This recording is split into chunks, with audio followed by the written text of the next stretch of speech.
Welcome to Weekly Pulse. I'm Lorenzo Reyes. This week, we're taking you to the NFL Combine with our team of USA Today reporters in Indianapolis. Find out which players made the biggest statement and the latest on Tua Tagovailoa's recovery from hip surgery. We're also highlighting two of the Western Conference's most exciting NBA teams. Mark Medina explains why a Lakers-Pelicans postseason matchup would be must-see TV. Then we head to spring training. We break down how Gerrit Cole and Mookie Betts are adjusting to their new teams.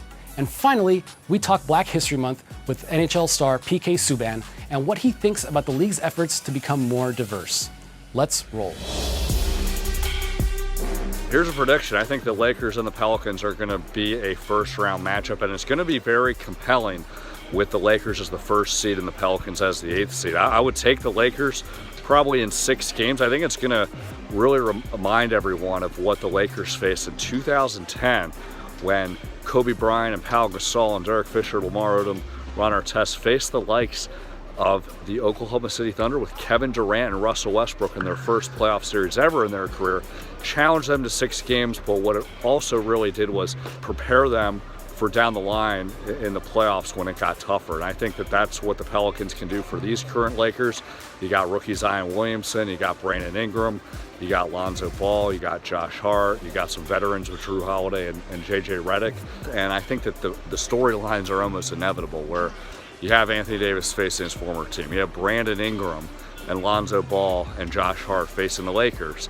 And it would just make for a really competitive series, a really amazing atmosphere. And I think it seems inevitable after seeing them clash at Staples Center. One of the NFL Draft's most intriguing players took the podium on Tuesday. Alabama quarterback Tua Tagovailoa faced the media a day after going through an extensive medical examination process, and on tap was more medical exams and meetings with all the teams. He's in a peculiar position because he's still rehabbing from that dislocated hip and fractured posterior wall. And so right now, he can't do anything physically. It's all about meeting with them and showing the teams, what kind of a person he is, what his mind is like, what his leadership skills are like. And then March 9th, he expects to be cleared by the doctors. And then April 9th, he'll have his pro day, where hopefully, for his sake, he can show that he's fully healthy and that he has the capability of being the dynamic player that made him a slam dunk prospect 2 years ago, and then again this season before he got hurt. Tua said he doesn't care where he's going to go in the draft, but he's just grateful for the process, grateful for the opportunity, and leaning on his family, his friends, and the support of the fan base to get through the trying time of this grueling rehab. Of course, Chase Young would love to wind up with his hometown team. Ohio State defensive end Chase Young is a bit biased as he maintains that he's the best player in the upcoming NFL draft. But he might be right, too. More than a few draft experts rank him as a generational talent and a better prospect than even Julius Peppers, Jadeveon Clowney, and his former Ohio State Buckeyes teammate, Nick Bosa. He's that good, the complete package. Yet it was another former Ohio State pal whose name resonated Thursday during Young's session with the media, Washington quarterback Dwayne Haskins. Now, Young said that he and Haskins have talked about the possibility of reconnecting in the DMV, where Young grew up in suburban Maryland as a huge fan of the Burgundy and Gold, and in particular of Sean Taylor and Clinton Portis. Washington, with the number 2 pick in the draft, is in a prime position to make that reunion happen.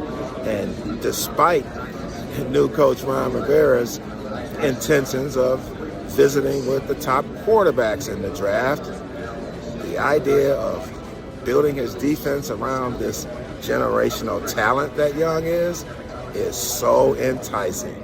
The Cincinnati Bengals could breathe a sigh of relief at the NFL Combine after LSU quarterback Joe Burrow put an end to the speculation and declared that if drafted number 1 overall by the Bengals, he would gladly accept the challenge and not try to force his way to another franchise as Eli Manning and John Elway most famously did in previous drafts.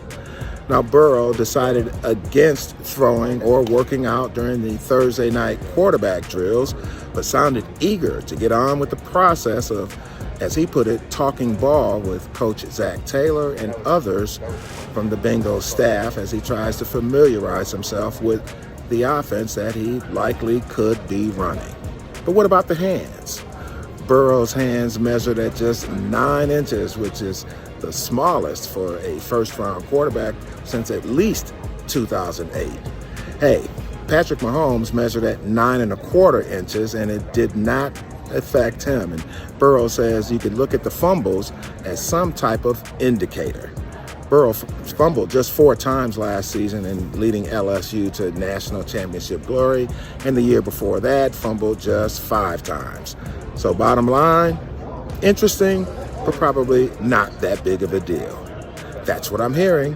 I'm Gerrit Bell, USA Today Sports. It wasn't by a huge majority, but it was a majority vote. The NFL's 32 player representatives voted early Wednesday morning, 17-14, to approve the proposed collective bargaining agreement. And now, the lawyers will get to work. They'll begin drafting the legal documents for the official collective bargaining agreement, the paperwork that will then be presented to the entire player body, and they will vote. It's not going to happen quickly. It's not going to be today. It's not going to be this week. It only takes about 10 to 14 days for that paperwork to be completed, and then we'll find out. We've heard in the last day a number of players, outspoken players, saying they're voting against it. They vote no. They don't want to rush. But at the same time, there's a lot of players who see a lot of good in this deal. A lot of players are unhappy about the 17th game, but there are concessions that have to be made. The owners are holding fast. They want a 17-game season. They're willing to give money, give more money in the players' pot as far as the revenue sharing pie. They're willing to give better benefits, increase the minimum salaries, and the players are going to have to decide, do they vote for this, or do they try to drag this thing out longer and hope that they can get a sweeter deal or concessions from the owners. The only risk is that if they go into the season, the owners have said they're not going to negotiate, and then you risk resuming negotiations next March after the league year and after this deal has expired, and that puts the risk of a work stoppage.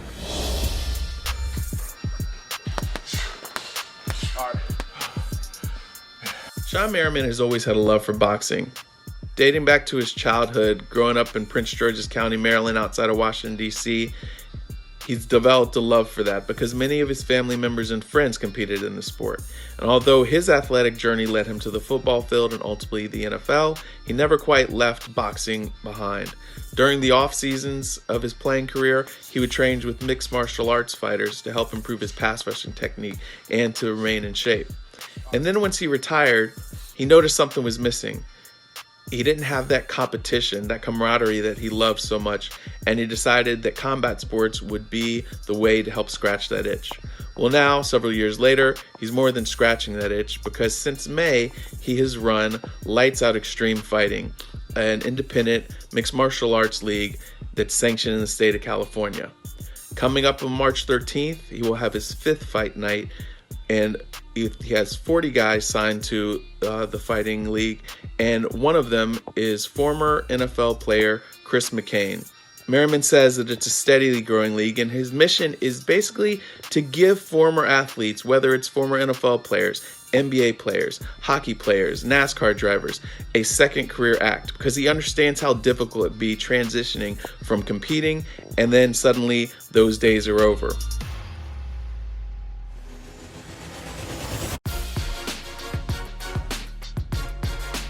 I'm Gabe Lacques of USA Today Sports, and this is what I'm hearing. Yankee fans, it's okay to get fired up over Gerrit Cole already. Cole made his spring debut Monday evening, throwing a scoreless inning with 1 walk and 2 strikeouts against the Pittsburgh Pirates and hitting 98 miles an hour on the radar gun. He's expected to go 1 inning in his second outing and says this is the way he eases into spring training. Early on, the pitcher-catcher relationship with Gary Sanchez will be very important, but as Sanchez noted, hopefully they'll soon be reading each other's minds. Expect that to happen sooner rather than later for the $324 million man. In Dodgers camp, Veterans were pleasantly surprised by the fiery address given by Mookie Betts on the first days of workouts. Often seen as a soft-spoken superstar in Boston, Betts demanded accountability and extra effort from his teammates throughout spring training in his address, leaving veterans like Justin Turner and Enrique Hernandez very impressed with their new teammate, who it appears will bring a lot more than just excellent statistics to the table. In Phillies camp, Gene Segura is tasked with a new situation, learning third base. The Phillies signed Didi Gregorius over the winter and hope to move Scott Kingery to second base full-time. So far, so good, but that's a certain storyline to watch as spring goes on to see if the Phillies, who missed out on a playoff berth in Bryce Harper's first season, can make do with this new infield alignment. I'm Gabe Lacques of USA Today Sports, and this is what I'm hearing. Well, the big news in the Cactus League is Madison Bumgarner, the ace of the Arizona Diamondbacks, and also, as it turns out, an ace in team roping. He's been secretly having a rodeo career as well. His name there is Mason Saunders. Bruce Bochy, his former manager, said, hey, it looks like those days are over. The rodeo career will be over until his contract expires. Madison Bumgarner makes his Cactus League debut on Thursday against the Cincinnati Reds, and he certainly will be asked about it, and we'll see whether his career as a rodeo is definitely over. The calendar is poised to turn to March, which means that NCAA tournament bubble teams are feeling the heat heading into Selection Sunday. First, let's look at two teams that are currently in the projected field. First up is Oklahoma. The Sooners find themselves as a play number 11 seed in the latest bracket projection, and the reason for that is they've lost 3 games in a row. Now granted, 2 of those losses have come against Baylor and Kansas. These are projected number 1 seeds. When you think about playing in the Big 12 though, it is really a double-edged sword.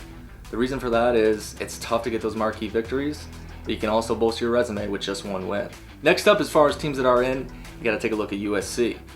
The Trojans have a net score in the high 40s, and then they just got 2 quadrant 1 victories to go with a non-conference strength of schedule that's outside the top 100.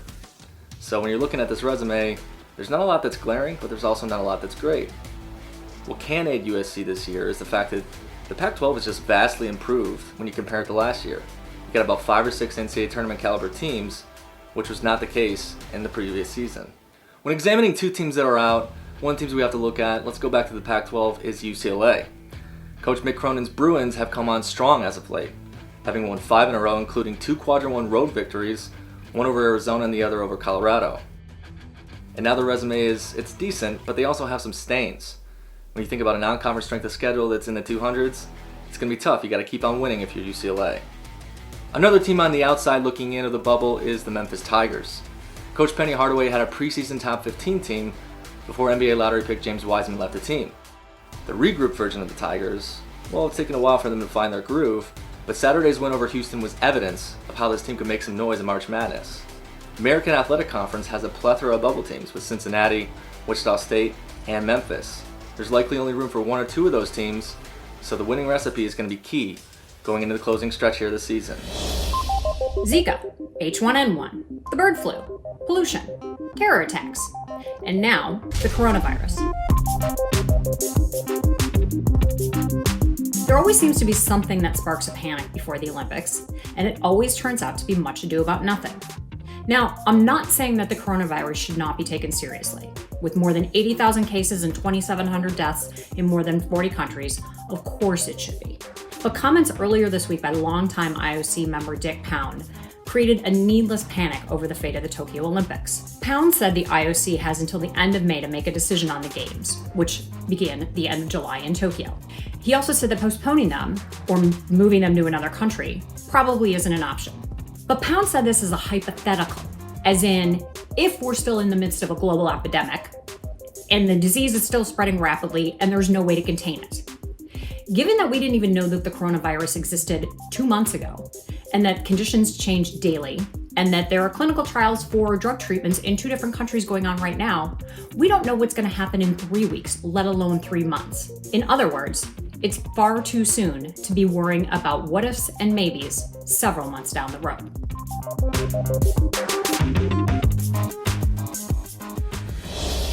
Hi, my name is Joe Kovacs, and today I'm going to have some guests come in and ask me questions about my sport and try to find out what I do.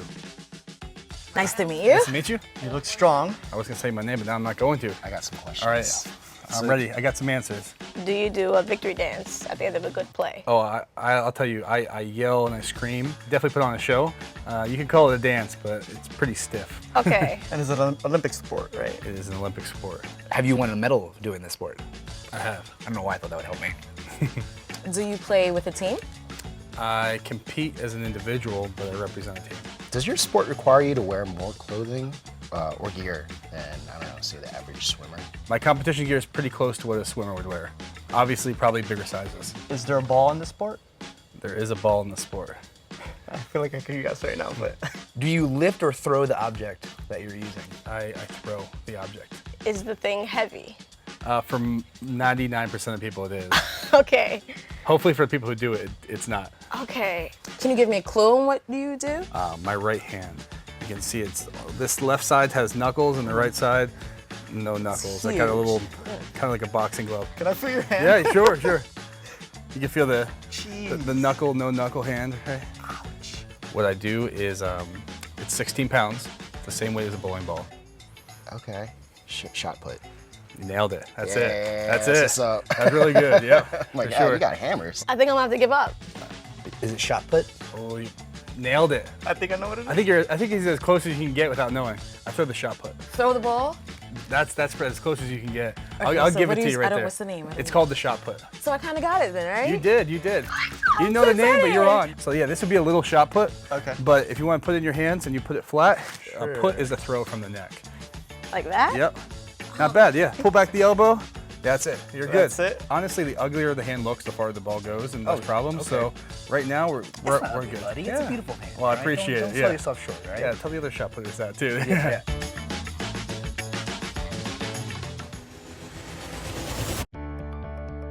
PK, what does Black History Month mean to you? Well, it's a little bit overwhelming. I had my opportunity to walk through the mobile museum that we have outside of the Prudential Center, and I picked up a book that was in there. The book was a remake of the very first book that I think I finished, like real book, not like Goosebumps and stuff like that, like real book that was given to me by my dad. It was given to me at 7 years old, and it was Herb Carnegie's book, Fly in a Pail of Milk, and they remade the story, and on the top, in the left-hand corner, was a quote from me on the remake of the book. And for me, that was just, I couldn't believe it. I wasn't prepared for it. I didn't know about it, and it was pretty awesome. It was pretty awesome. So, Black history to me and the NHL, I mean, I grew up obviously in Canada and wanting to play hockey and wanting to be like the guys on TV. And as far as Black role models in the game, obviously Jerome McGinley. You talked about Jerome McGinley.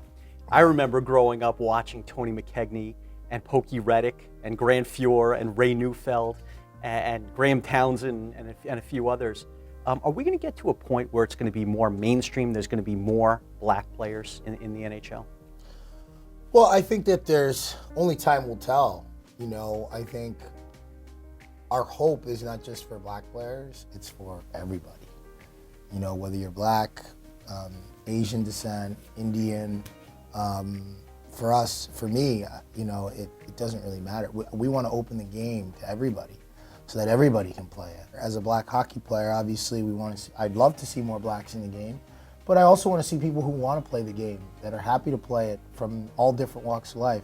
And I want people to know about our game and know about how fun it is, and I just want to see people have the experiences that I've had and the positive ones, and be able to live that through the NHL, because in my opinion, it's the best sports professional league in the world. And we're very, very lucky to play in it and to have the jobs that we do, but I want to see this game grow in a way that it becomes a better version of itself.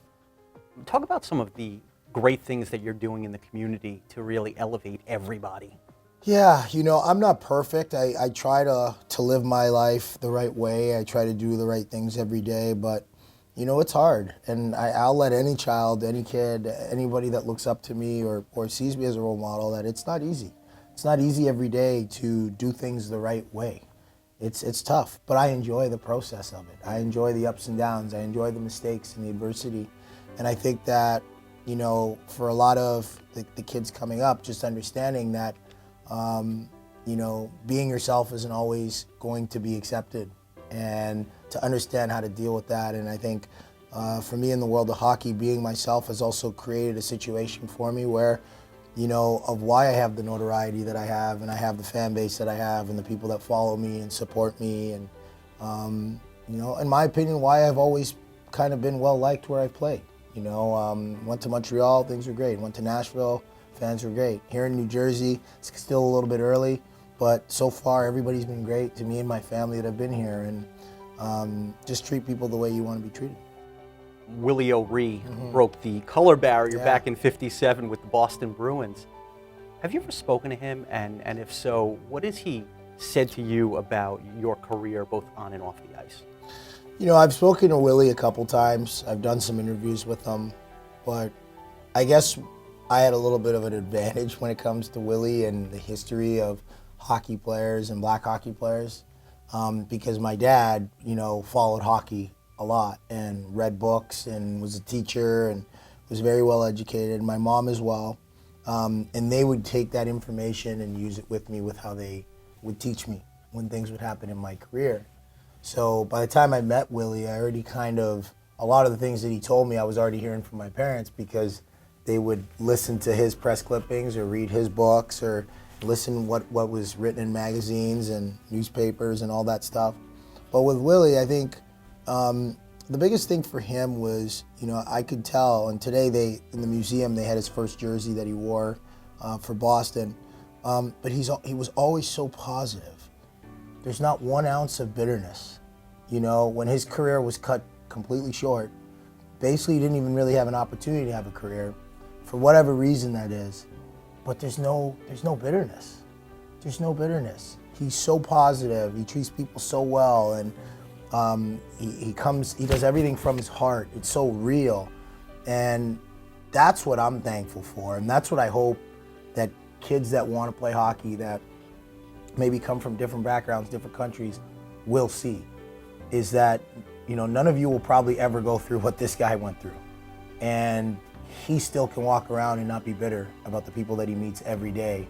And to me, that's the true sign of, first of all, real people. Like real people in this world that want to see the world become a better place. That's their attitude when they have experiences. That's their attitude when they battle through adversity. And if you want to be successful in life, I feel like you have to have that attitude.